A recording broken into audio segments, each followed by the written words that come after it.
No, that is not the highest standard. That's just another form of ego. Some people want to be the richest guy in town. Some people want to be the smartest guy in town. Is that any better? So we just had an interesting podcast concerning the book. Seems like the timing is just right. People are getting nervous. People are getting worried. Where are we going? What's happening? What's taking so long? Why are there so many problems? All good questions, by the way. So the book, as tiny as it is, I'm a little embarrassed to even call it a book, more like a booklet. But it covers all the fundamental issues. No fluff. What are the fundamental issues? First of all, why war? Why is there war? Number two, what's the right way to go about fighting a war? And number three, what's the goal and the objective? What happens when the war is over? Or maybe in different words, what's peace?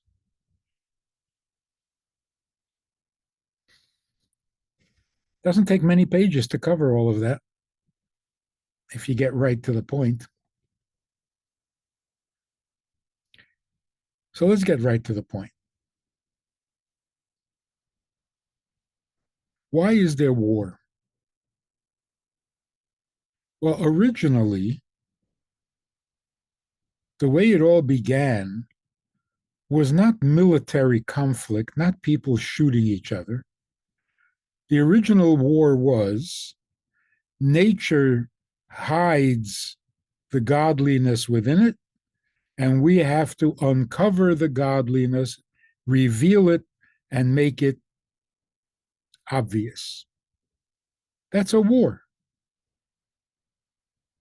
When you need to change something from negative to positive, that's a war. So if you believe in tikkun olam, if you believe in repairing the world, elevating the world, fixing the world, there's your battle. You have declared war. You're basically saying, I cannot accept the world as it is. I need it to become better. So the war between concealment of godliness versus revealed godliness, that is the original battle which is necessary and proper and moral and enjoyable. The process of discovering God in the world is a very pleasant and enjoyable campaign. When it deteriorates, it becomes a conflict between right and wrong. Not just God concealed, God revealed, but God denied by misbehavior, by violating God's commandments versus obeying God's commandments. So now it's a question of good or bad. It's not so enjoyable. Still a necessary battle. The good must win over the bad. The sweet must win over the bitter. But that's not such an enjoyable campaign because you got to confront the bad. And that's not so much fun. It gets even worse when it deteriorates to an actual physical contest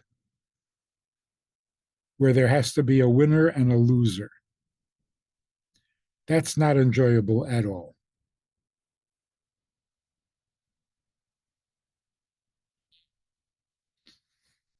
Seems like if we could win the battle in its original uh, in its original version, revealing God versus concealed God, then we wouldn't have to have those other battles.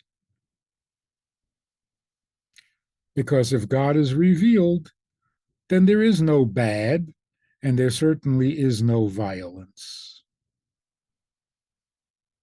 Before I continue with my monologue, where I do all the talking, I want to invite you to a VIP session, a Zoom session, in which we get together to actually have a conversation and discuss all things Jewish, all things holy, all things healthy.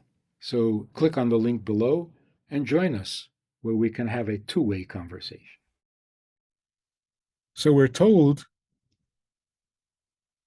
before the world settles down into its perfected version, there's going to be a terrible um, battle or struggle, confrontation that is going to settle all the conflicts and all the issues once and for all. People always assumed that that is a military battle. And it sounds terrible because it involves the whole world and it's devastating and it's destructive. But it doesn't have to be a physical battle. We have that option. We have the option of satisfying that need with an ideological battle. And yes, an ideological battle is necessary. We can't keep disagreeing with each other on what is right and what is wrong, because that leads to a lot of problems.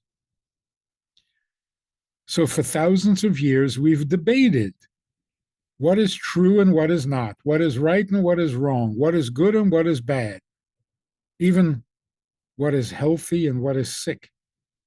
We've debated that too. Well, those debates have to be settled, resolved, so that we can move on to more meaningful things. It's sad when people believe that if you can be good instead of bad, you have achieved some high mark, some high standard of perfection or of morality. No, that's just bare minimum. If the whole world was good and not bad, it would be okay. Not very much to be proud of. I mean, really, is it a difficult choice when you have to choose between good and bad, as if bad is a real option? So if you choose the good rather than the bad, you're just being reasonable. You're not being righteous. You're not being noble. You're just not dangerous. You're tolerable.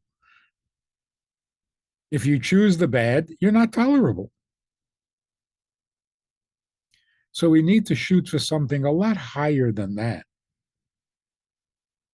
And the beautiful thing is, when you set your goal to a higher achievement, the lower achievement happens automatically.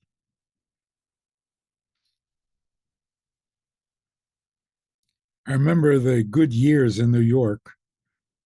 We had a few good years under a great mayor, Giuliani.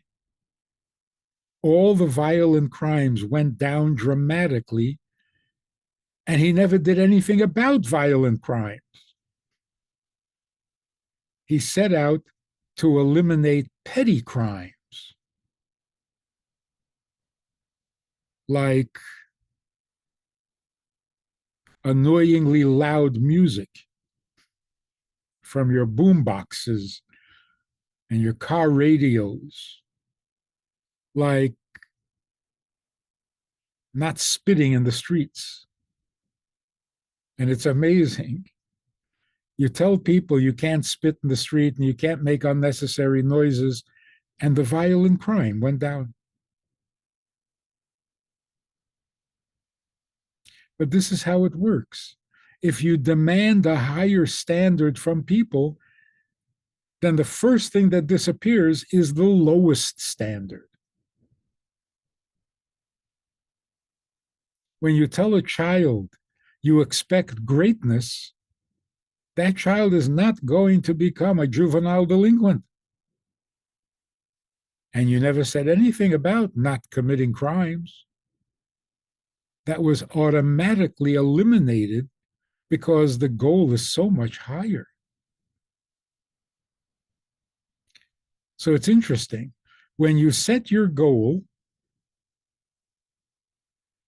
if you're asking for bare minimum morality, you'll get a mix. Some people will be barely moral, some people won't. But if you set your standard higher than that, nobody will be on the negative side because that's not even an option anymore. Like a simple example, uh, we never spoke to our children about foul language, four-letter words. It was unthinkable. It was out of the question. No, there was never a need to mention it because we would get upset when they used words like stupid. Don't talk like that. Don't use words like that. And we never had to say anything about uglier words. So if you set the expectation a little higher, you don't have to worry about the lower standards of behavior. So sometimes people say, the standards you're setting, they're too high. They're too idealistic. People are not going to be that good. And the answer is maybe not, but they're not going to be that bad either. So it's okay to set a standard that is a little stretch, not easy, not automatic. Because just by setting that standard, you've eliminated the really nasty behavior, because that's not even thinkable. That's setting a higher standard.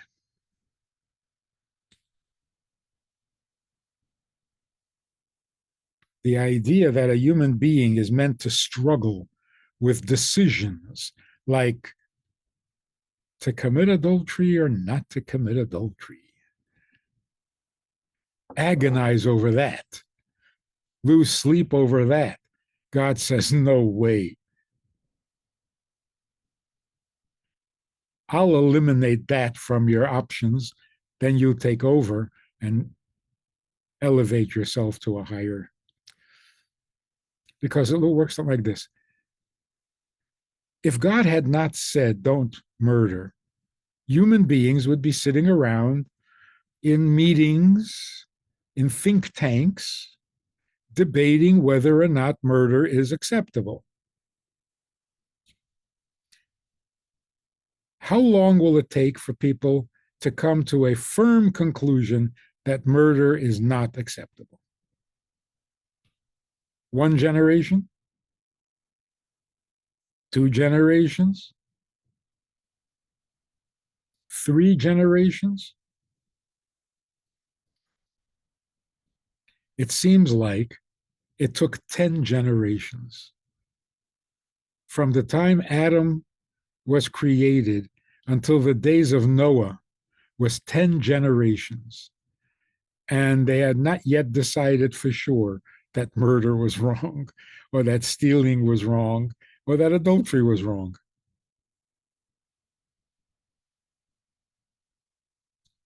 So it brought the big flood, and the human race started all over again. Let's try this again. So God says, don't ever do that. Because imagine if after 10 generations, people came to the conclusion that murder is wrong. Wow, what an achievement. You spent 10 generations on that. That's shameful. So, would human beings on their own come to the conclusion that murder is wrong? Eventually, God says, no, not eventually. They're going to waste time on that.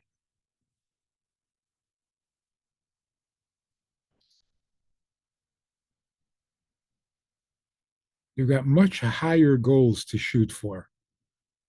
So don't waste time. Let's get that settled quickly.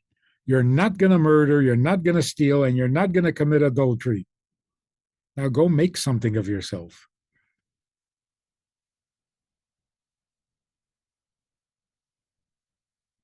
So the 10 Commandments are a real gift. We should never set that up as a standard for noble living. Not murdering doesn't make you noble. Not stealing doesn't make you righteous.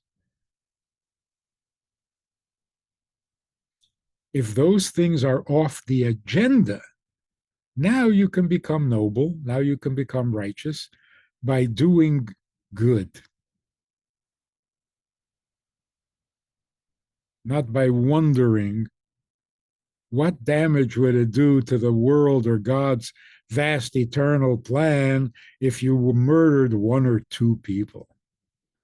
Not a lot. How bad can that be? I'm going to sit and ponder that. God says, no, you're not going to sit and ponder that.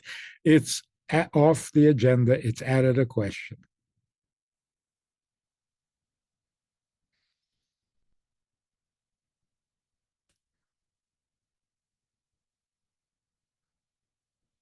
So the sages actually look for the deeper meaning. Thou shalt not murder. Really, is that my goal in life? So the sages say murder doesn't mean stabbing someone or shooting them in the head. If you embarrass someone in public, it's like murder. You're killing the person. So, really, what it's saying is don't embarrass people in public. Don't make them wish they were dead, because that's a form of murder.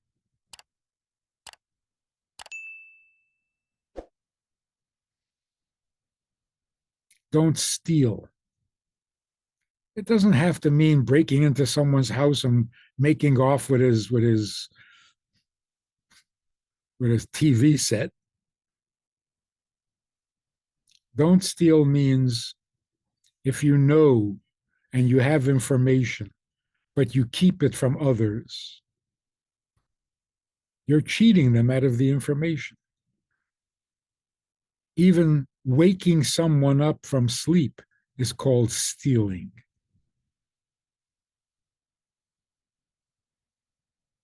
Okay, that's a little more sensitive. That's a little more noble.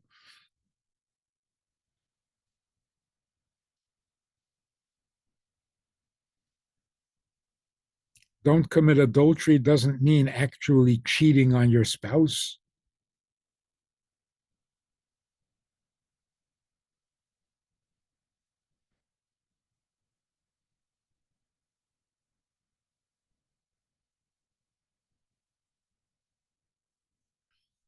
In some way,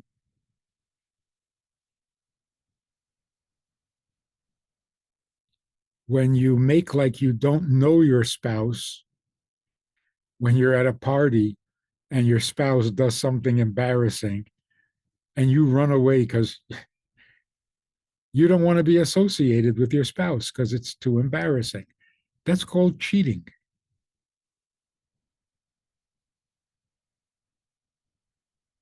Do I know you?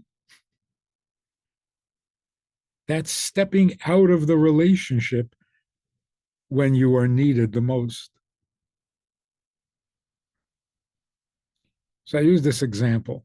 A husband and wife are shopping in a supermarket. They come to the cashier. The wife starts looking for her credit card in her wallet and she can't find it. And there's a long line behind them waiting to get to the cashier. And the husband says to the woman behind the counter, what am I going to do with her? She always does this. Is that not adultery? So he would rather talk to the cashier as if they were best friends because his wife is embarrassing him. That's a disloyalty. So anytime you step away from the relationship, it's called cheating.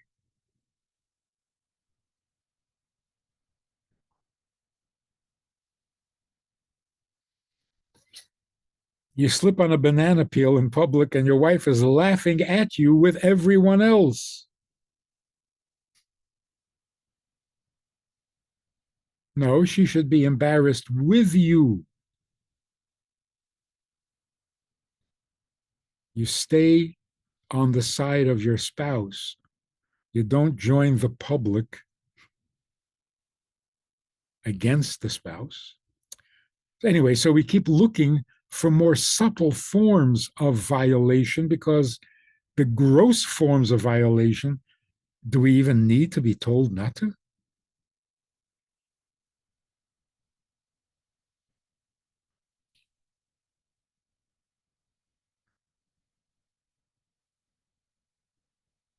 So, what is the highest and most noble principle for which to strive? Don't lie, don't cheat, don't be jealous, don't be petty, don't be greedy. Come on. That's for 6 year olds. What is the highest standard that we should be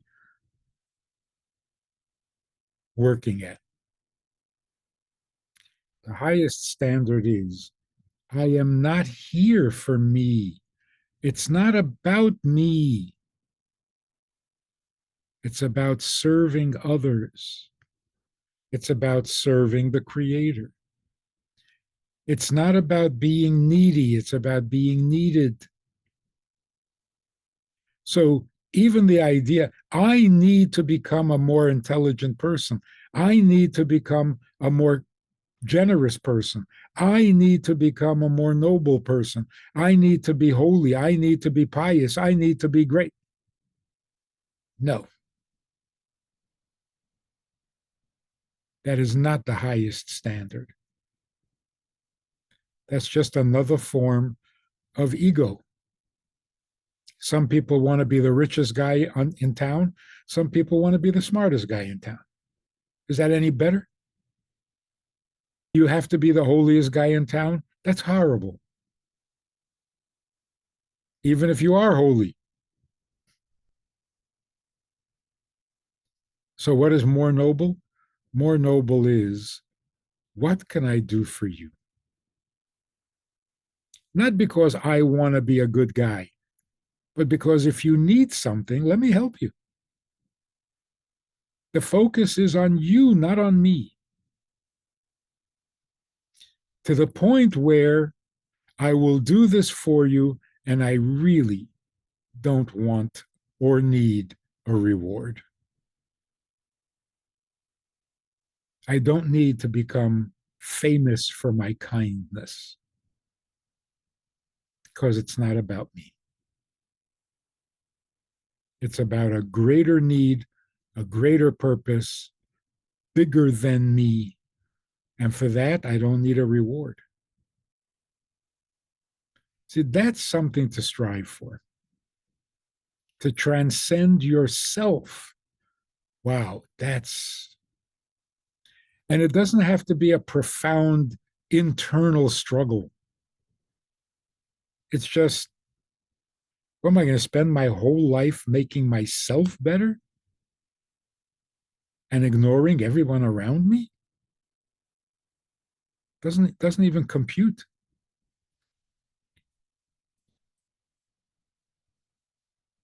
That's called transcending myself. Like, why am I sitting here talking about myself? There's so much good to do in the world. Why would I waste my time on my limited, petty, personal, parochial, selfish needs? Doesn't even make sense to me, including my spiritual needs. And that's why people who get religious, holier than thou, nothing to be proud of. If you enjoyed this conversation or this topic and you're looking for more information, or you want to hear it again from another angle, there is a way to do that. And that is in this book. It's all there. Order it from Amazon. You can read it, reread it, and share it.